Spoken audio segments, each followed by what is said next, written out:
दोस्तों नमस्कार, स्वागत मेरे न्यूज़ 9 लॉन्चर पर आपका। फिल्मी सफ़रनामा राजेश की तिवारी राज के साथ आज एक ऐसी कालजयी फिल्म पिक्चर के उस दौर का सफ़र आप तक मैं पहुंचाने की कोशिश कर रहा हूं। निश्चित ही मेरे प्यारे दर्शकों, आपको यह फिल्मी सफ़रनामा न्यूज़ 9 लॉन्चर पर जो पेशे की खिदमत है वह निश्चित ही पसंद आने वाला है। दोस्तों, आज बात कर रहे हैं हम सुपर डुपर पिक्चर शोले की। जी हाँ दोस्तों, 1975 की एक भारतीय हिंदी एक्शन फिल्म है। सलीम जावेद द्वारा लिखी इस फिल्म का निर्माण गोपाल दास शिप्पी ने और निर्देशन का कार्य उनके पुत्र रमेश शिप्पी ने किया है। इसकी कहानी जय अमिताभ बच्चन और वीरू धर्मेंद्र नामक दो अपराधियों पर केंद्रित है, जिन्हें डाकू गब्बर सिंह अमजद खान से बदला लेने के लिए पूर्व पुलिस अधिकारी ठाकुर बलदेव सिंह संजीव कुमार अपने गांव लाता है। जया बहादुरी और हेमा मालिनी ने भी फिल्म में मुख्य भूमिकाएं निभाई हैं। शोले को भारतीय सिनेमा की सर्वश्रेष्ठ फिल्मों में से एक माना जाता है। ब्रिटिश फिल्म इंस्टीट्यूट के 2002 के सर्वश्रेष्ठ 10 भारतीय फिल्मों के एक सर्वेक्षण में इसे प्रथम स्थान प्राप्त हुआ था। 2005 में 50वें फिल्म फेयर पुरस्कार समारोह में इसे 50 सालों की सर्वश्रेष्ठ फिल्म का पुरस्कार भी मिला। शोले का फिल्मांकन कर्नाटक राज्य के रामनगर क्षेत्र के चट्टानी इलाकों में 2.5 साल की अवधि तक चला था। बहुत फिल्मांकन महाराष्ट्र के उरण पनवेल में हुआ। केंद्रीय फिल्म प्रमाणन बोर्ड के निर्देशानुसार कई हिंसक दृश्यों को हटाने के बाद फिल्म को 197 मिनट की लंबाई के साथ 15 अगस्त 1975 को रिलीज किया गया था। हालांकि 1990 में मूल 205 मिनट का मूल संस्करण भी होम मीडिया पर उपलब्ध हो गया था। रिलीज होने पर पहले तो शोले को समीक्षकों से नकारात्मक प्रतिक्रियाएं और कमजोर व्यावसायिक परिणाम मिले, लेकिन अनुकूल मौखिक प्रचार की सहायता से थोड़े दिन बाद यह बॉक्स ऑफिस पर बड़ी सफलता बनकर उभरी। फिल्म ने पूरे भारत में कई सिनेमा घरों में निरंतर प्रदर्शन के लिए रिकॉर्ड तोड़ दिए और मुंबई के मिनर्वा थिएटर में तो यह 5 साल से अधिक समय तक प्रदर्शित हुई। कुछ स्रोतों के अनुसार मुद्रास्फीति के लिए समायोजित करने पर यह फिल्म सर्वाधिक कमाई करने वाली भारतीय फिल्म है। शोले एक डकैती वेस्टर्न फिल्म है जो वेस्टर्न शैली के साथ भारतीय डकैती फिल्मों परंपराओं का संयोजन करती है और साथ ही मसाला फिल्मों का एक परिभाषित उदाहरण है, जिसमें कई फिल्म शैलियों का उदाहरण है।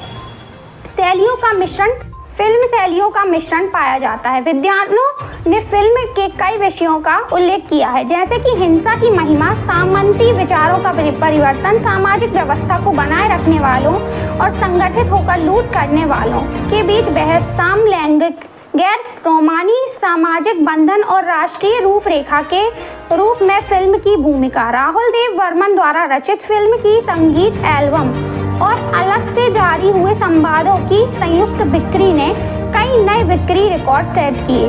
फिल्म के संवाद और कुछ पात्र बेहद लोकप्रिय हो गए और भारतीयों के दैनिक रहन सहन हिस्सा बन गए।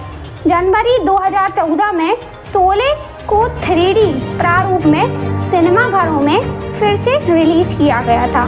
तो दोस्तों, यह थी न्यूज़ 9 लॉन्चर द्वारा शोले फिल्म के 50 साल पूरे होने पर स्पेशल ट्रिब्यूट। धन्यवाद।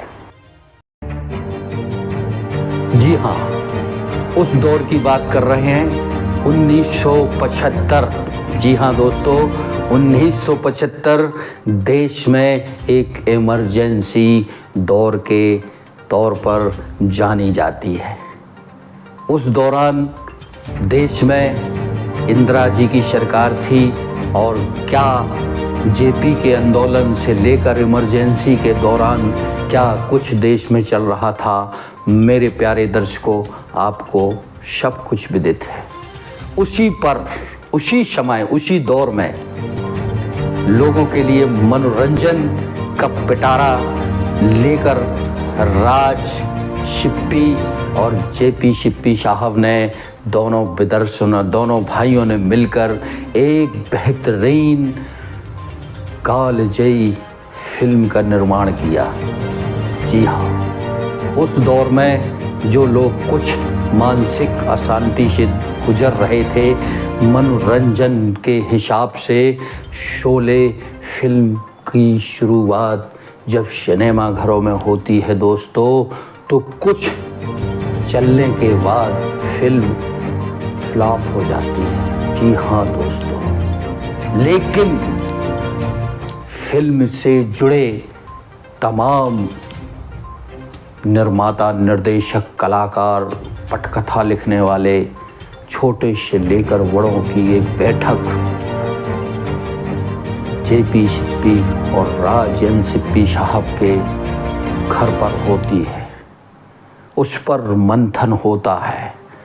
कुछ शॉट्स जो फिल्म के थे, लंबी फिल्म थी, उसको शॉट किया जाता है और जो जय और वीरू का किरदार था, उसमें जय की भूमिका इस सदी के महानायक अमिताभ बच्चन जो कर रहे थे, उसमें उनको फिल्म के क्लाइमैक्स के दौरान अंतिम समय में मरना दिखाया गया है। जी हाँ दोस्तों, इस एक शॉट ने इस फिल्म की तकदीर ही नहीं, तस्वीर बदल दी। आप हमारी तस्वीरों में कुछ झलकियां देखेंगे। इस फिल्म का म्यूजिक उस दौर में जो बजा, वह आज के दौर में भी लगातार बजता जा रहा है। जी हाँ दोस्तों, हम चूँकि यूट्यूबर हैं, यूट्यूब की दुनिया से न्यूज़ 9 आप तक पहुँचाते हैं। न्यूज़ 9 लॉन्चर यूट्यूब के जो नियम हैं उस पर फॉलो पूरी तरह करता है। अगर हम म्यूज़िक सहित आपको कुछ झलकियाँ, तस्वीरें आप तक पहुँचाते तो वो कॉपीराइट में आ जाएंगी। कोशिश रहेगी दोस्तों कि हम आप तक कुछ तस्वीरें दिखा और सुना सकें। बहरहाल, अगर आपको तस्वीरें या म्यूज़िक नहीं सुनने को मिल रहा है तो मैं आपका अपना प्यारा सा एडिटर इन चीफ, फाउंडर, जो इस कार्यक्रम को होस्ट कर रहा हूँ, राजेश के तिवारी राज के शब्द संवाद अदायगी आपको निश्चित ही मनोरंजक लगेगी। इस फिल्म का एक डायलॉग था, कितने आदमी थे। जी हाँ दोस्तों, गब्बर सिंह ने इस फिल्म, अमजद खान साहब ने जो इसमें गब्बर सिंह का रोल प्ले किया था, उनको अजर अमर बना दिया गया है। जी हाँ प्यारे दोस्तों, गब्बर सिंह का एक ऐसा किरदार था कि उस किरदार को निभाने में या पिक्चराइजेशन करने में अमजद खान ने गब्बर की भूमिका को, एक डाकू की भूमिका को बाखूबी अंजाम दिया। दोस्तों, उस ज़माने में, उस दौर में डाकुओं का देश प्रदेश में एक छत्र राज हुआ करता था। डाकुओं पर आधारित उस दौर में पिक्चरें बना करती थी, फिल्मों का पिक्चराइजेशन हुआ करता था। लेकिन शिप्पी साहब ने जो इस फिल्म में डाकुओं को लेकर पटकथा या क्लाइमैक्स यह फिल्म का निर्माण और निर्देशन किया वह लाजवाब था, बेमिसाल था। सिनेमा की दुनिया में तहलका मचाने वाली यह फिल्म अपनी संवाद अदायगी को लेकर आज भी आम और ख़ास लोगों से लेकर युवाओं की मनपसंद पिक्चर बनी हुई है। उस दौर में इतने तमाम कलाकारों को लेकर और कर्नाटक में एक रामगढ़ नाम का गांव बसाकर फिल्म की शूटिंग की गई। इस फिल्म के छोटे से लेकर बड़े बड़े कलाकारों ने जो अभिनय या जो संवाद अदायगी इस पिक्चर में की है वह अद्भुत, अकल्पनीय और अविस्मरणीय है। जी हाँ, इस पिक्चर की कहानी उस दौर की मशहूर जोड़ी सलीम जावेद ने लिखी थी। जी हाँ साहब, उस दौर के जाने माने फिल्म स्क्रिप्ट राइटर, पटकथा लिखने वाले सलीम और जावेद साहब। प्यारे दोस्तों, न्यूज़ 9 लॉन्चर आप तक आज शोले की यह कहानी मेरी जुबानी आखिर क्यों बताओ सुना रहे हैं, इसका भी एक रीज़न है। जी हाँ मेरे दर्शकों, बहनों और भाइयों, देवियों और सज्जनों, शोले को बने हुए आज लगभग 49 वर्ष, 80वें वर्ष में शोले पहुंच रही है। दिन आज का दिन एक और वजह से खास है। वह वजह है शोले फिल्म की रिलीज़ को लेकर 49 साल पूरे हो गए और 50वां साल शुरू हो गया।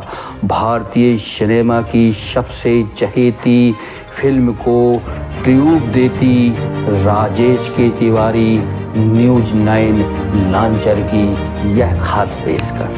जी हाँ दोस्तों, आपसे गुजारिश, अनुरोध, मेरे शब्दों की चशनी आपको मनोरंजन की दुनिया के उस दौर से लेकर इस दौर तक पहुंचाई जा रही है। प्यारे दर्शकों, यह फिल्म एक इतनी ज़बरदस्त हिट साबित हुई थी कि उस दौर में इस पिक्चर ने कितनी कमाई की थी दोस्तों। इस फिल्म के नायक धर्मेंद्र पाजी, जी हाँ, जो आज 89 वर्ष के हो रहे हैं। अमिताभ बच्चन जो सदी के महानायक कहे जाते हैं। जी हाँ दोस्तों, अमिताभ बच्चन वो 85 के आसपास हो चुके हैं। इस फिल्म की काली जय अभिनेत्री जो ड्रीम गर्ल के नाम से जानी और पहचानी जाती थी, जो आज भी फिल्मी जगत से लेकर राजनीति के क्षितिज पर छाई हुई है। बात करते हैं हेमा मालिनी जी की। एक और अभिनेत्री जया बहादुरी, जी हाँ, जो सदी के महानायक अमिताभ बच्चन की धर्मपत्नी है। हेमा मालिनी धर्मेंद्र की पत्नी है। दोनों राजनीति में चमकती हुई सितारों की तरह अभिनेत्री नेत्री बनी हुई है। इस फिल्म के सबसे बेहतरीन कलाकारों में शुमार अमजद खान साहब आज हमारे बीच नहीं हैं, लेकिन उनके द्वारा बोले गए वो डायलॉग, वो संवाद अदायगी आज भी कानों में गूंजती है। अरे वो शाभा कितने आदमी थे। यह डायलॉग जब वो पत्थरों पर, पहाड़ों पर चलते हुए कारतूस का बेल्ट लेकर अपने पैरों में मारते हुए बोलते हैं, तो मैं मोहन साहब जो हमारे बीच नहीं हैं, दुर्गा खोटे जो कालिया बने हुए थे, ये सब कलाकार हमारे बीच आज नहीं हैं, लेकिन ये अमर हो गए हैं। इनकी अमर कहानी बनती यह फिल्म शोले हम सबको सिनेमा घरों में जब देखने जाते हैं तो कुर्सियों पर बांधे रखती है। संजीव कुमार साहब का वो किरदार, जी हाँ दोस्तों, संजीव कुमार साहब का वह किरदार ठाकुर वाला। एक पुलिस इंस्पेक्टर किस तरह गांव में रहता है, जल्दी शादी हो जाती है, बच्चे हो जाते हैं, नाती नतुर हो जाते हैं। पुलिस में यूं तो छुट्टियां नहीं मिलती हैं पहले के दौर में और आज के दौर में, लेकिन जब छुट्टी मिलती है तो पुलिस वाले कैसे घर में अपने बच्चों और नाती नतरों को गिफ्ट लेकर जाते हैं, वहाँ से यह फिल्म शुरू होती है। झूला जो हिलता हुआ दिखाया गया है, कितना जबरदस्त शॉट था वह। गब्बर पहाड़ी के नीचे संजीव कुमार साहब ठाकुर साहब का जो गांव बसा है, उस गांव में किस हिसाब से उनके पूरे परिवार को अपनी राइफल से मार देता है। सिर्फ और सिर्फ उनकी छोटी बहू जय बहादुरी जी बचती हैं और वो विधवा का रोल बखूबी निभाती हैं। बिना बोले उनके अभिनय की मिसालता कायम होती है। कैसे वो हवेली में लालटेन या दीपक जलाती हैं, कितना गजब का चरित्र चित्रण या फिल्म शॉट थे वो। साथ ही गब्बर जब अपने डाकुओं के कुनवे में पहुंचते हैं तो वहां अपने साथियों से कहते हैं कि जब कोई बच्चा रोता है तो उसकी माँ कहती है चुप हो जा बेटा, नहीं तो गब्बर आ जाएगा। यह डायलॉग, चुप हो जा बेटा नहीं तो गब्बर आ जाएगा, 50-50 कोस तक गब्बर के नाम से लोग डरते हैं। क्यों रे शाभा, पुलिस ने कितना इनाम रखा है। सरदार सरदार पूरे 50,000। जी हाँ दोस्तों, 1975-76 में 50,000 रुपए की बहुत तगड़ी वैल्यू हुआ करती थी। यह 70 के आधे दशक से लेकर 80 के दशक की बेमिसाल कालजयी और बेहतरीन फिल्मों में शुमार थी। आज 50वीं सालगिरह, आज इस शोले फिल्म की आत्मकथा जो मैं आप तक पहुंचा रहा हूं, विशेष पेशकश में वह गोल्डन जुबली के तौर पर पूरे 50 साल, जी हाँ, शोले का डायलॉग, पूरे 50,000 का इनाम रखा है पुलिस ने। आज यह 50 साल की हो चुकी है, गोल्डन जुबली मनाई जा रही है। उस दौर में सिनेमा घरों में बामुश्किल न्यूज़ 9 ने जब पड़ताल की तो 1.5 से 2 रुपए या शायद 75-90 पैसे सिनेमा घरों के टिकट में लगते थे, लेकिन भीड़ बेमिसाल हुआ करती थी। कैसे पर्दे पर घोड़ों की टापों की टप टप टप टप टप टप करती हुई आवाजें और खूंखार मेकअप में डाकुओं का उनका कुनबा, गब्बर सिंह की वो मिलिट्री वाली वर्दी डाकुओं की फेमस बनी आगे चल के। दोस्तों, कर्नाटक के जो वीरप्पन थे मूंछों वाले, आपको एक दौर पे ले चलता हूँ।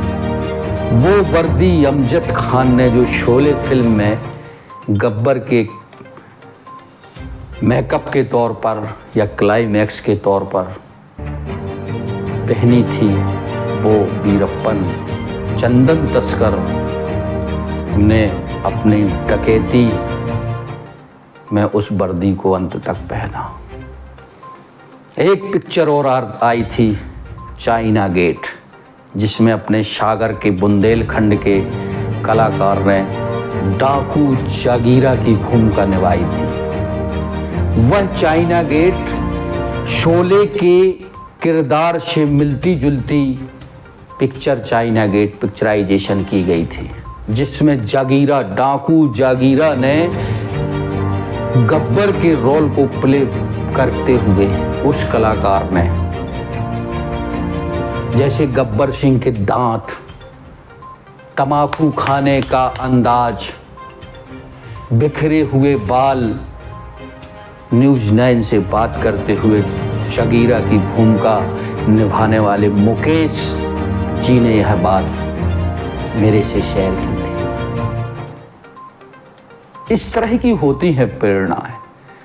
लोगों को जो प्रेरणाएं होती है ना, या जो किसी चीज को नाम, जिनको इतिहास लिखना होता है, उनको खुद ही पता नहीं रहता दोस्तों कि हम क्या इतिहास लिख रहे हैं। कहते ना चाइना गेट जो बनी थी, चाइना गेट और शोले में कोई ज्यादा अंतर नहीं था। शोले और चाइना गेट की मिलती जुलती पटकथा, जैसे चाइना गेट में फिल्मी खलनायक को सम्राट कहे जाने वाले अमरीश पुरी, ओम पुरी, डैनी साहब और छोटे बड़े मझोल कलाकार, वो कलाकार जो कहीं ना कहीं शोले में थे, उसी के अंदाज में पिक्चराइजेशन हुआ था। दोनों का एक तुलनात्मक अध्ययन है, लेकिन हम बात कर रहे हैं शोले की।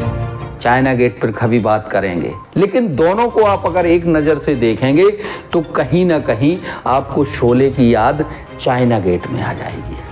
चाइना गेट थोड़ा सा आधुनिक बना दी गई थी और शोले उस दौर की, उस समय जो संसाधन थे उस पर आधारित थी। जैसे बसंती का तांगा, वो चाइना गेट में नहीं मिलेगा आपको। चाइना गेट में कार मिलेगी हीरोइन की जगह। बसंती का तांगा रामगढ़ रेलवे स्टेशन से जो कर्नाटक में बसाया गया था, आज भी वह शोले फिल्म से चर्चित गांव है। आज भी वहां पे पर्यटक, मैं भी होकर आया हूं, पर्यटक नगरी घोषित हो चुका है, जाते हैं वहां। रामगढ़ रेलवे स्टेशन से जो रामगढ़ के लिए तांगा पर बसंती को बीरू व जय लेकर जाते हैं, उस पर जो संवाद अदायगी डायलॉग है, वो कितना प्यारा डायलॉग है।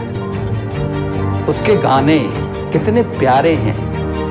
कोई हसीना जब रूठ जाती है तो 1 2 3 4 5 हो जाती है। ये 3 4 5 क्यों कहना पड़ रहा है, ये आप समझ सकते हैं, कॉपीराइट। लेकिन इस फिल्म का क्लाइमैक्स, इसका अंत, इस फिल्म में चाहे मस्जिद के मौलवी बने हो डॉक्टर A.K. हंगल साहब, जो उन कहते हैं भीड़ में कि भाइयों इतना सन्नाटा क्यों है, दिल को छू जाता है दोस्तों ये डायलॉग। क्योंकि डाकुओं के कुनबे से उनके इकलौते पुत्र, वो कहते हैं ना, बसंती से जब बसंती सड़क पार करा के मौलवी साहब को ले जाती है ना, तो बसंती से शिकायत करते हैं कि अकरम को समझाओ कि मामू के घर जबलपुर चला जाए, वहाँ काम करे। जी, मध्य प्रदेश की जबलपुर की बात होती है इस फिल्म में। वहाँ उनकी बड़ी की फैक्ट्री है। काम का काम, बसंती फिर कहती है कि काम का काम और दाम का दाम, और जब मन हुआ तो बड़ी फूंक ली। जी हाँ, हरगोविंद दास की अपनी शेर छाप बड़ी जबलपुर की फेमस हुआ करती थी उन दिनों, उसी का जिक्र करते हैं। A.K. हंगल साहब और सचिन साहब, सचिन पिंगलावकर नाम है उनका, जिनकी नदिया के पार पिक्चर आई थी, उनमें उन्होंने एक अच्छा किरदार निभाया था, जिसको जबलपुर जब वो नौकरी में जाते हैं अपने मामू के यहाँ, तो डाकुओं द्वारा उनकी मौत कर दी जाती है और घोड़े पर लाश गांव भिजाई जाती है। तब वो अंधे बने मौलवी साहब डॉक्टर A.K. हंगल, जो एक बेमिसाल कलाकार थे, वो वहाँ पहुँचते हैं। उनको देखते ही सन्नाटा छा जाता है। तो उनका बड़ा प्यारा सा डायलॉग चलता है, इतना सन्नाटा क्यों है भाइयों। बहरहाल इस पिक्चर की एक एक शब्द, एक एक डायलॉग, एक एक लोकेशन इस पिक्चर को पसंद करने वाले लोगों को निश्चित ही पसंद रही होगी। मेरी अपनी यह खास पसंदीदा फिल्मों में से एक थी। इसमें ट्रेन रेल का वह दृश्य जब डाकुओं से मुठभेड़ होती है, इस पिक्चर का वह अंग्रेजों के जमाने का जेलर वाला दृश्य, असरानी साहब गजब का, अगर उसको एनालिसिस किया जाए ना तो देश में जो हिटलर साहब हुए थे, विश्व में एक हिटलर जर्मनी में हुए थे, हिटलर साहब की कॉपी की थी असरानी साहब ने। छोटी सी मुकरी जैसी मूंछ, हम उस जमाने के अंग्रेजों के जमाने के जेलर हैं वाला डायलॉग। हमारी जेल में सुरंग, किस तरह आधे इधर जाओ आधे उधर जाओ, बाकी मेरे पीछे आओ। गजब हो गया था यार। यह पिक्चर वास्तव में 50वीं सालगिरह इसकी मनाई जा रही है, जो गोल्डन जुबली कहलाती है। इस फिल्म को देश के रहनुमाओं को मैं सूचना प्रसारण मंत्री से आग्रह करता हूं कि इस फिल्म को एक धरोहर के रूप में रखें, क्योंकि इसका फिल्मांकन, इसकी लोकेशन, इसके कलाकारों की कलाकारी, संवाद अदायगी, पटकथा लिखने वाली जोड़ी जो अभी भी हमारे बीच में है, सलीम जावेद साहब, इसके कलाकार निश्चित ही अभिनय की दुनिया के वो बेमिसाल सितारे थे जिनको हम कभी ना भूलेंगे, ना कभी उनसे नाता तोड़ सकते हैं। अब जैसे देखिए ना, जगदीप साहब जो हास्य कलाकार थे, कितना मिर्च मसाला लगाया था उस दौर में डायरेक्टर प्रोड्यूसर साहब ने। एक टाल पर बैठते हैं जगदीप साहब, जावेद जाफरी के पिताजी हैं, उस दौर के जाने माने हास्य कलाकार थे। किस तरह एक शोरमा भोपाली, भोपाल का यहाँ फिर से नाम आता है, मध्य प्रदेश की राजधानी कही जाने वाली भोपाल, शूरमा भोपाली का वो किरदार, वो टाल पर, लकड़ियों के टाल पर बैठे हैं, 4 लोगों को अपनी कहानी सुना रहे हैं। वो डायलॉग सुनिए, किस तरह बोलते हैं वो। बहरहाल इस पिक्चर में बिना हाथ के ठाकुर साहब ने अपना बदला लेने के लिए अपने जो पूरे परिवार को समूल नष्ट कर दिया था, वो एक खूंखार जोड़ी, जो गुंडों की जोड़ी थी जय और वीरू की, उनको तलाश करते हैं। उनको याद आता है कि जब उनको पकड़ के वो ले जा रहे हैं तब डाकू हमला कर देते हैं, तब उनसे छुड़ाकर उनको बचाते हैं। तो वो जेल से लेकर अपने रामगढ़ पहुंचते हैं ठाकुर साहब, और उनसे बदला लेवाने के लिए गब्बर का आतंक जो पर्याय बन चुका था, उससे उस गांव की या 50-50 कोस की जनता को छुटकारा दिलाने के लिए जय और वीरू को चुनते हैं। किस तरह फिल्म के अंत में संजीव कुमार साहब जो ठाकुर साहब बने हैं, सफ़ेद साल ओढ़े, बिना हाथों के, पाँवों से नुकीली जूतों के कीले लगे हुई जूतों से गब्बर का अंत करते हैं। बहरहाल इस पिक्चर का एक थोड़ा सा, पिक्चर को देखने वाले और चाहने वाले लोगों को जय का अंत जब होता है उस पर थोड़ा सा रोना आता है और लोग सोचते हैं कि यह नहीं होना चाहिए था, लेकिन वही शॉट तो फिल्म में जान दे देता है। इस पिक्चर की एक बात और ख़ास बात रहती है, जय और वीरू की वह दोस्ती, ये दोस्ती हम नहीं तोड़ेंगे, या जो उसमें मोटरसाइकिल में दोनों के बीच बजता है, जिसमें रफ़ी साहब ने अपनी आवाज़, लता जी ने अपनी आवाज़ दी है। बहरहाल इस पिक्चर का एक और बढ़िया बेहतरीन, एक से एक जो है इसके जो पोस्टर थे वह अपने आप में लाजवाब थे। माउथ हार्गन, इसमें माउथ हार्गन जो जय साहब बने अमिताभ बच्चन बजाते हैं वो मन को मोह लेता है। और दूसरा एक और इसमें किरदार को जान फूंकने वाला एक जो है, क्या कहते हैं उसको, सिक्का रहता है, जिसमें जब कोई भी बात होती है जय और वीरू के बीच, वो सिक्का उछाल के हेड एंड टेल करते हैं। लेकिन वो सिक्का केवल एक ही पहलू का रहता है, जबकि सिक्के में दो पहलू होते हैं, हेड एंड टेल, यानी जीतने और हारने वाला। तो जब जय खत्म होते हैं और वो सिक्का देखता है वीरू यानी धर्मेंद्र, तो उसको बड़ा वो होता है कि यार ये हरदम जीतता था, यानी इसमें टेल ही आता था। गजब का फिल्मांकन यार। यह पर्दे पर 75 mm के सिनेस्कोप जब चलती थी ना यह फिल्म, या आज भी जब चलती है मल्टीप्लेक्स सिनेमाघरों में, तो इसकी छायाकान, इसके सूट, इसकी संवाद अदायगी, इसकी पटकथा, इसमें बोले गए डायलॉग लोगों को वरवसी अपनी ओर आकर्षित करते हैं।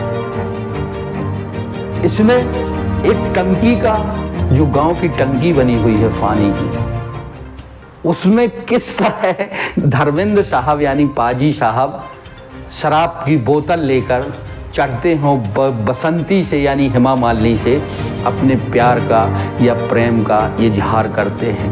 यह सीन कामोबेश आज भी प्रेमी प्रेम का या प्रेमी आज भी कहीं ना कहीं इसको अपने जीवन में उतारते हैं। प्रेम का इजहार करने के लिए टंकी पर चढ़ते हैं और बसंती की मौसी से हाँ कहलवाने के लिए वो किस तरह की डायलॉग बाजी करते हैं, वो डायलॉग मैं ज़्यादा नहीं बोल सकता चूँकि कॉपीराइट में आ जाएंगे। आप जानते हैं, समझते हैं। बहरहाल हमारी तस्वीरों में आप देखेंगे।